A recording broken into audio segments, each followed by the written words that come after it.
I'm here at Johnson Lake is where I made my project. As you can see, I have my little spiral way in the background there. I chose to use my materials in nature, such as cotton that have been collected off the sides of the sidewalk, and then little piles every once in a while in the grass. I think that part took the longest, was collecting all my materials. Then I found some leaves that fallen down, and I also picked a few leaves off of trees too, and I kind of lined them up on the edge. And to top it off, I collected these little weed flowers that are kind of around and about, and I placed those in between the leaves and then the top layer of cotton for the spiral. And yeah, it took a lot longer than I thought, but it was really fun and kind of therapeutic for the process. It was very relaxing. I was inspired by Andrew Goldworthy and Robert Smithson as well. Robert Smithson did a giant spiral in the water made out of rocks, and that it was a really big project and it took him a long time. But I like the organic shape that the swirl had, and I like a lot of Andrew Goldworthy's art where he uses kind of simple things that you find in nature, whether it's a trail of leaves or something he does affecting the water. So I kind of took some of the more smaller scale, simpler stuff that you kind of see. So I have my cotton, my leaves, and my flowers, and I tried to make a really fun design out of that.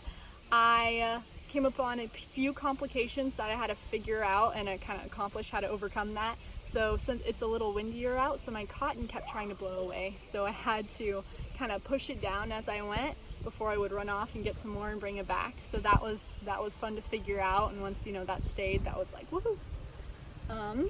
But yeah, I think it's kind of almost sunset right now, and I think that kind of makes the project look a lot cooler on its own.